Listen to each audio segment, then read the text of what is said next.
You have two options. Option 1. Continue on your current path. Rely solely on your talent, skills, past achievements, and dedication. A path of authenticity, hard work, and the belief that perseverance will ultimately lead you to conquering your goals. Okay. Option 2.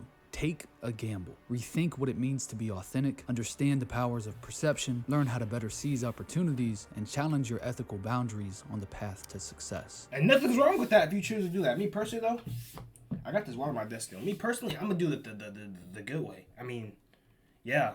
Option 2 Cops is not about break malicious innocent dudes. deceit Oh. or trickery. It's about overcoming obstacles and stretching yourself beyond your comfort zone to embody the person you aspire to be. But beware, if you take this path, you must tread carefully.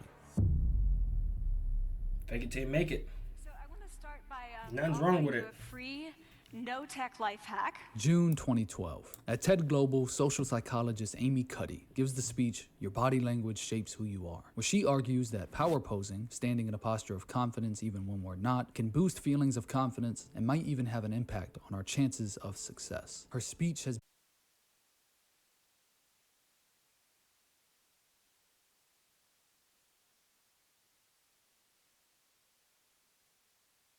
of landing an agent job. One of the requirements for the position is being a college graduate. So he applies to a lower position in the building, working in the mailroom. On his application, he states that he graduated from UCLA, a university only 3 miles up the road from the agency. Once he begins working in the mailroom, he's able to intercept a letter from UCLA stating that he never even attended their university and replaces it with a letter of his own. He quickly gets the agent job and eventually donates enough money to the school that they rename a building after him. He's currently worth $8.5 billion. Is that real? This isn't rare. 7 out of 10 employees lie on their resume, and 65% say lying has helped them land a higher salary. When your worth is determined by the value you're able to negotiate for, it makes sense to try and do anything you can to increase this number. But the fake it mentality doesn't only apply to corporate employment. Co-founder of Apple, Steve Jobs, was notorious for faking presentations for products that didn't work yet, a skill also mastered by Thomas Edison. They exaggerated and presented products before they were functional, but they didn't lie about their skill set or capabilities. They possessed the expertise and determination to overcome obstacles and turn these ideas into reality. And these famous examples... I'm gonna start faking it, man. If this is the benefits you get from faking it, yeah, let's do it.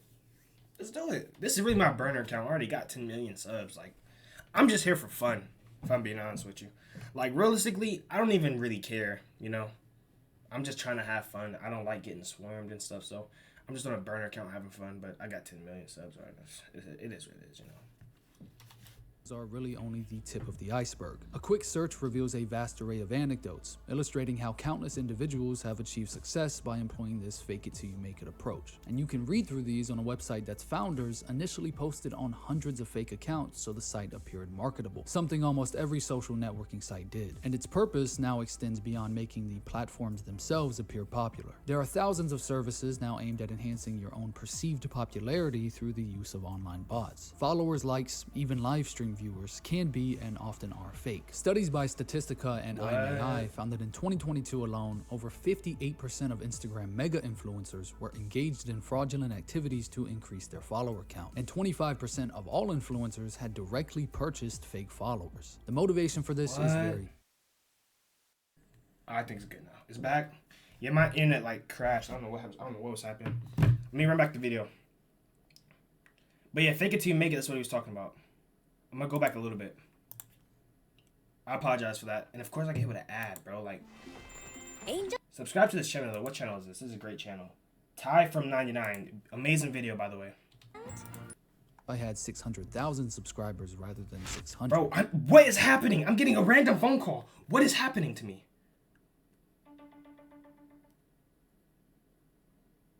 Okay, listen. What I want to say is this though. What I was trying to say before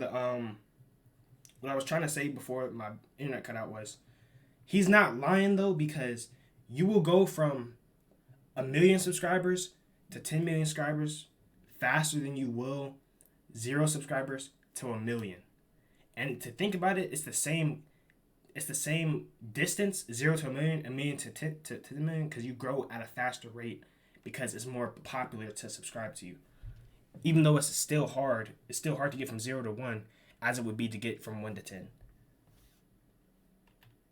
Because when someone has a large fan base, it serves as social proof that their content or ideas are valuable and appealing to others. But more importantly, in this era of influencer marketing, where companies and artists will raise awareness of their products, services, or music by paying an influencer to promote them, having more followers and engagement means negotiating more money. And it makes sense to try and do anything you can to increase this number. Being an influencer is one of the only ways you can get rich by pretending to be rich. Pretending to be more wealthy or attractive than they really are is the norm, and it's something rappers have been doing for years. Right, I think your attorney said that I never knew that though. I'm not gonna lie. I thought rappers then you're had bank. dumping $2 million. Never knew Are that. you not now a sitting duck to have that money seized? I ain't got it right now. I ain't got it. And that was prop money. Like I said, I ain't got it. I got 2 twin Glocks, turn you to a dancer. I don't have no straps for nobody. I got bands when I'm flying to France, drinking till a nigga land. Nah, I never went to France. Took a airline, At least Lil Tech can again. keep it a Got stack. Ferrari, so I You hop gotta in respect it. Benz. I don't even drive. It's not just wealth either. Artists have historically created false backstories to enhance their image, like Akon pretending he was leading a Fast and Furious car theft ring, or Rick Ross stealing an actual drug kingpin's name. De Niro Ferrar even made fun of this in his OK Music video. None of this is my jewelry. This is all prop. Literally everything. Down to only thing that's mine is these pants. These shoes ain't even mine. This is all a stunt, basically. At This least- is a prop. Artists and labels also employ misleading systems and streaming statistics to enhance the popularity of their releases, like bundling tickets with Dang, album bro, he's sales. exposing all this. I didn't know this. I knew, of course, like some of the money can be fake, but I didn't know they fake streams and stuff. Now I'm starting to look at everything differently, bro. Polo G made bank though. Bro made 30 mil. Dang, so you don't got hundreds of millions of dollars? Releasing repetitive chorus loops, and engaging in business arrangements like buying and giving away 1 million Jay-Z albums so his album goes platinum in a week. These moves are all to boost artists' perceived popularity, leaving us all to Question.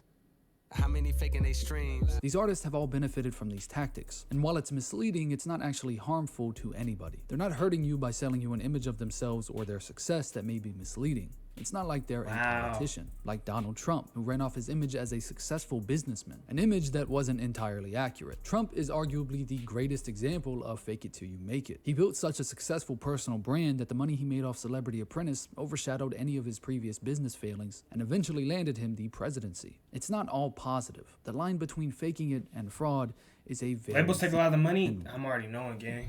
The House Financial Services Committee will begin the first congressional hearings on the Enron debacle tomorrow morning. Some Enron employees say they are still hopeful that both their company and their jobs can be salvaged somehow. Not to testify Excuse me. based on my Fifth Amendment constitutional rights. In 2001, energy company Enron was at the center of one of the biggest cases of corporate fraud in American history. Enron had been viewed as a pioneer for its innovative approach to energy commodities, turning them into financial products that could be bought, sold, and traded like stocks. Enron had engaged in a technique known as mark-to-market accounting, which allowed them to mark future financial projections onto their current income statements, as well as writing off losses through SPEs, or essentially companies created by Enron. For all the smart people out there, I hope you're following along because this is very important. Pay attention to this. Is helping you in life.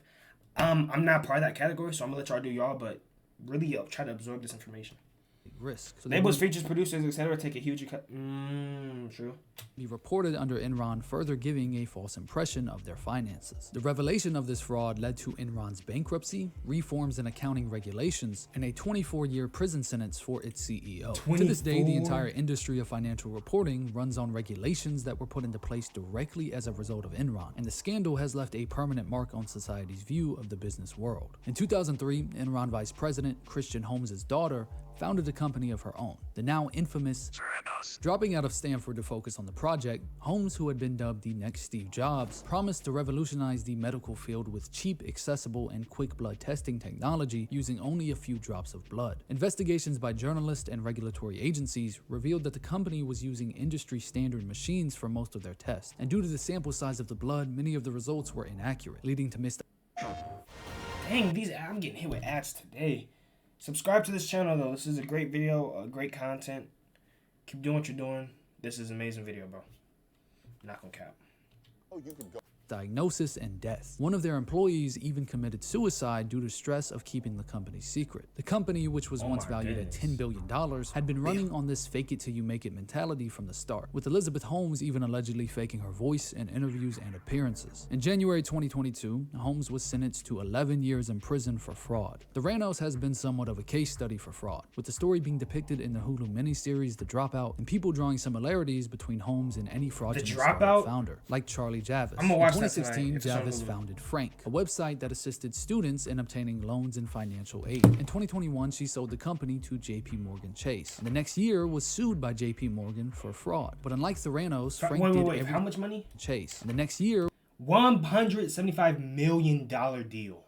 was sued by JP Morgan for fraud. But unlike the Ranos, Frank did everything it said it did. Javis wasn't toying with people's lives or health. Frank simply helped students fill out loan applications for a small fee. The problem arose when Javis paid a data scientist $18,000 for a list of 4 million fake student names and addresses, and then sold the company to JP Morgan under the pretense that she had over 4 million customers, when in actuality that number was around 300,000. When JP Morgan realized 70% of their emails were bouncing back, they sued her for fraud. The backlash was very different for Javis. She's been looked at more as a modern-day selfish Robin Hood. After all, she defrauded investors and the bank, but not her customers or everyday people. She scammed the rich, and when you scam the rich, you go to jail. In May 2023, a 4-count grand jury charged Javis with securities fraud, wire fraud, bank fraud, and conspiracy. She faces up to 100 years in prison if convicted. Dang, they hit her with everything.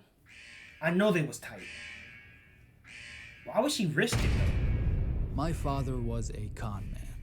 He worked his way up at his company, became vice president, then left to start his own business with loans he got in others' names. Got supplies from vendors under false pretenses, billed them to his ex-employer's account, and once convinced the store he was contracted to work on to install fake security cameras because they were cheaper, and then stole from that store regularly for years. His company, which made over $1 million, was sued for fraud, and my father died with less than $3,000 in assets. The difference between Elizabeth Holmes and Steve Jobs, or my father and any successful entrepreneurs, is knowing when to stop. While he also faked presentations, Steve Jobs didn't work in healthcare. He wasn't putting others' lives on the line to get what he wanted.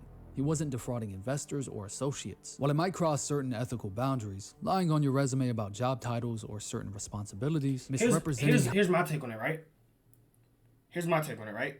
I don't think lying on, like, let's say, like lying on, like, what's it called? The paper? Like interviews, on like the interview questions, right? I wouldn't say lying that is bad unless it puts you in a position to do negative harm to others. Like if someone on your resume, right? You can't say you're a doctor, you got 4 years in school, and then fake your degrees and all this other stuff. However you take to be a doctor, 6, 7, whatever, to be a doctor, and then it's time to do surgery on somebody and you don't know what you're doing and you kill that person. That's like, yeah, you're tripping. But if it's like, it's this real good job, you want to be like you want to be like a manager at Amazon, and you say you've had 4 years managing a business or whatever, right? Then and you have the skill set. If you have the actual skill set, but without the knowledge and like, you know what I'm trying to say.